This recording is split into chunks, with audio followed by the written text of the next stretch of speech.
Woodworking Masterclass. Welcome to my workshop and a brand new set of projects to do. And this, what? There's a boy. You come and say hello. I even got my shed mate Bob with me now. So, you going to be a good boy? You going to enjoy the season? Are you? That's it. He's looking forward to something else to chew.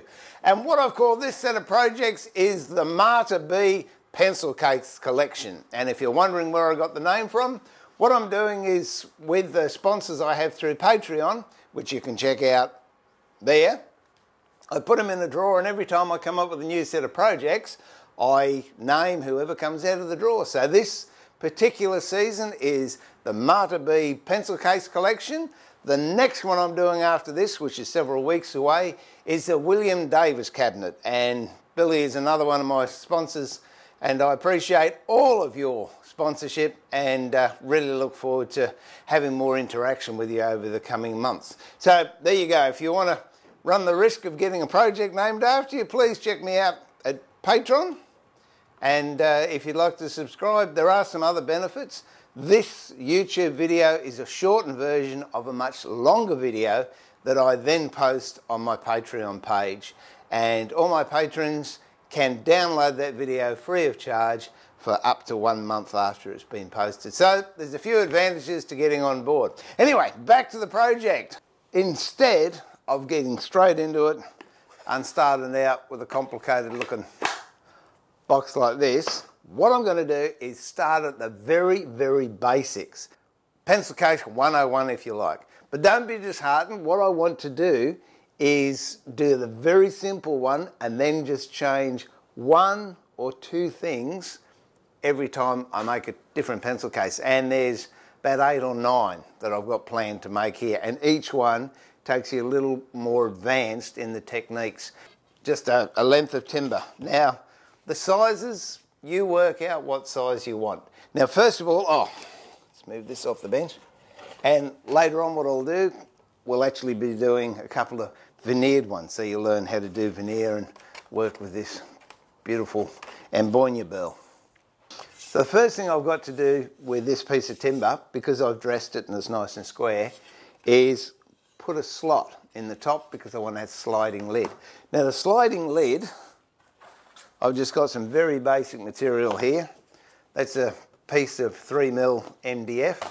It does have a white cover on it, but that's only because it's an offcut. If it's MDF both sides, it doesn't matter.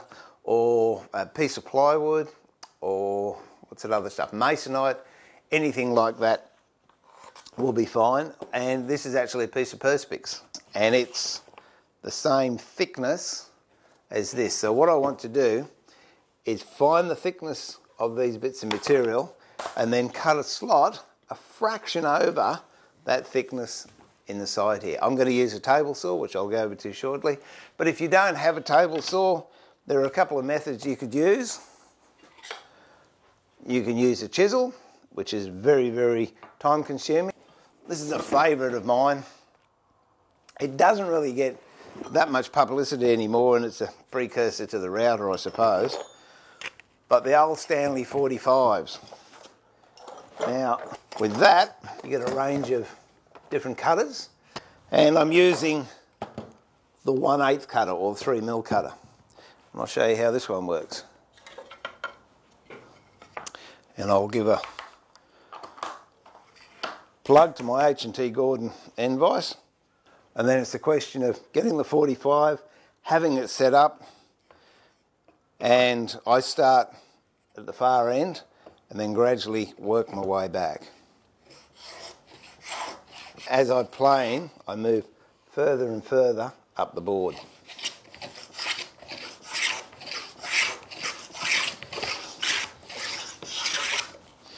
Okay, I'm not going to go to full depth, but you can see that leaves quite a nice little groove. There's a dado plane, and that'll do the same job basically as the 45. But as I said, I'm going over to the saw table to do it. I don't have a safety guard on here at the moment, so you can see what I'm doing. There's a kerf blade at the back, which will keep me on track as I'm cutting and stop me from twisting on the blade, which can be very dangerous.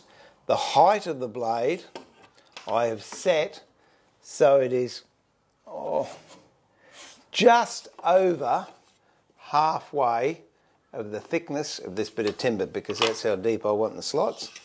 And I've marked my timber about 5 or 6 mil in, or 1/4 of an inch in. That's where I want the cut to start, and obviously the width of the blade.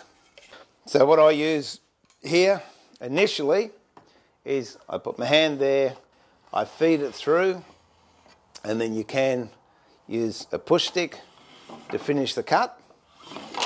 But personally, especially for trenching, I like using one of these. I think it's called a gripper, and it gives me a lot more control. I've got control up to here, but this last little bit I like using the gripper on and pushing it through. All right, so here we go.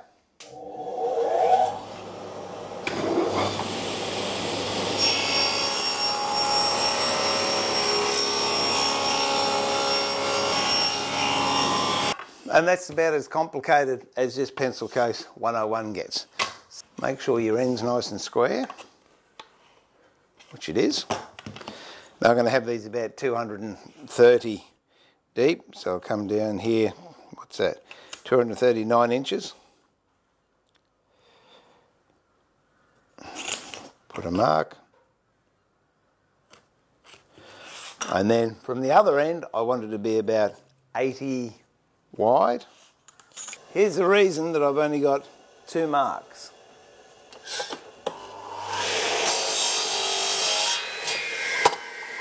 And then if I'm a little bit out here when I cut, and if you look at that, I've just missed that line by a smidgen, I don't care, because I'm going to use this as a template to cut the other piece. So square off my end there. Line it up to the blade.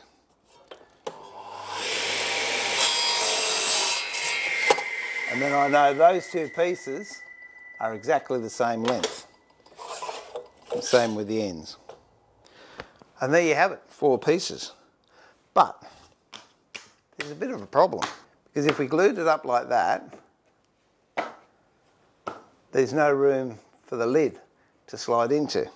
So what we've got to do is pick one of the ends and take this piece of timber off. Now the beautiful thing is the saw is already set up at the same depth and the same width from the top as when we cut these. So if I've just gone over halfway on the depth, all I've got to do is run this over the saw and this bit will come off.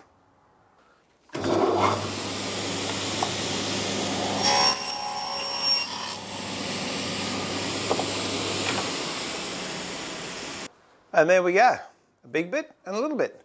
Put the little bit to one side and then grab your glue and just put a bead of glue down each edge of the inside bits.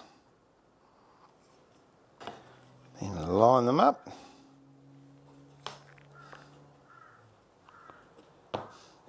Elastic band. Make sure that's nice and flush on all ends. And I'm actually using a very quick drying PVA here, which is good for this type of job. So while that's drying, grab a piece of MDF, a couple of mil or 3/32 all the way around. And there I have it. And on the bottom of the box, just put a thin bead of glue all the way around. Now once that's dry, get a ruler, measure between these 2 slots, get another piece of MDF and measure exactly the same width as I've got there, and the depth from the bottom of this slot at the end of the box up until the outer edge of the end up here. So I'm going to make mine just a little bit longer than that. Goes in there, goes home. You can have this little overhang here if you like, so you can pull it out. or you can trim that flush and drill a hole in here to put your finger in to open the box, or that other little bit that we had left over, what you can do is actually glue that on the lid like that. Wait for that to dry, and then it's a question of trimming this top off, but to all intents and purposes that one's finished.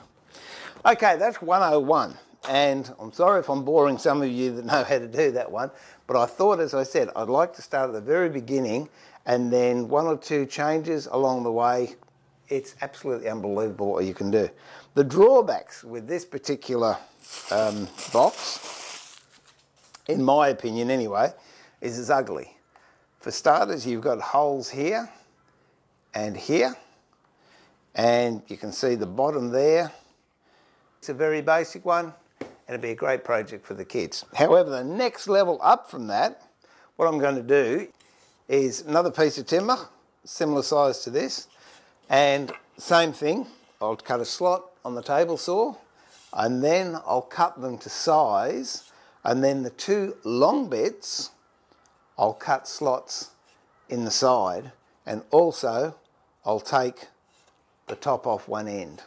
Okay, so I'm back. All right, so what I've done is cut a slot down here, a slot down here, and a slot on the two ends.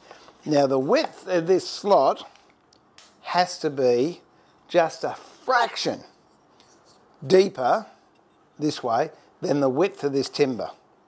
The depth of these slots, by the way, is exactly the same depth as the slot up here. So now we've got to clean these out. This is down to the level of the slot. Then same as before, take your glue and on the ends, run your glue down. Be careful not to get any glue actually in the slot there.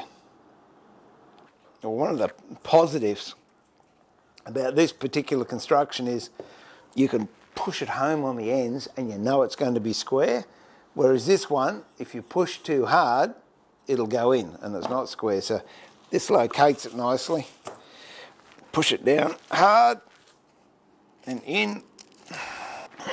Same as before, I'll go and get some MDF, cut out a bottom, might do something different, might do a plexiglass top on this one. So these are nice and dry. And for those of you that wonder where Bob sleeps, that's his new bed. So what I've done is made a Perspex top to go into this one. Solid bottom on that. That one's got solid bottom and an MDF top. Now to finish it off, with this bit here I could use a plane. Or if you don't have a plane, you could use a piece of 100 grit or 80 grit sandpaper on a block.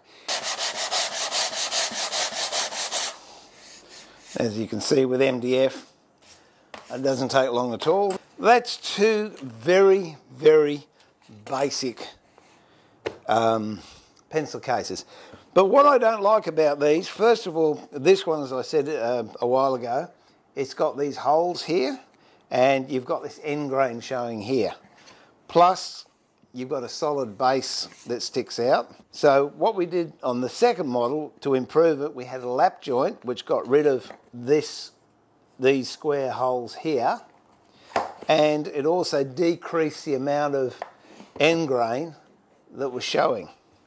So what I want to do is move on to the next boxes, which will be in the next set of videos, and I want to use all solid timber because here we've made man-made fibre boards, and putting a solid bottom on with plywood or with MDF or something man-made isn't a problem. But if you're using solid timber and it's going to be on the bottom, that creates its own set of challenges. So I'll show you how to overcome that. I'll do another way of joining a box, which I personally think a lot more professional looking and it's nicer.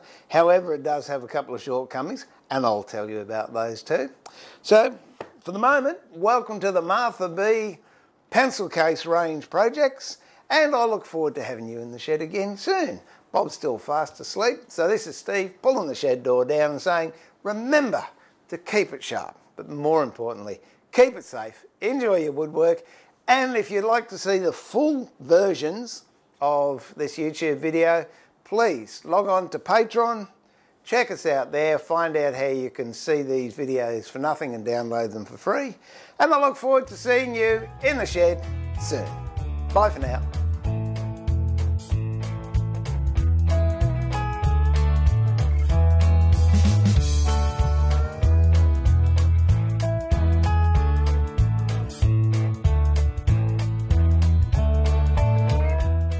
You can pick these up on auction sites, and down the track I actually want to build a complete project just using one of these. I think they're lovely. Grab the glue again.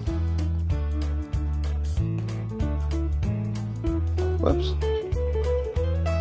While I remember it too, Erin, g'day darling. I promised you I'd say hello, and now it's been about 6 months, but hello, how are you?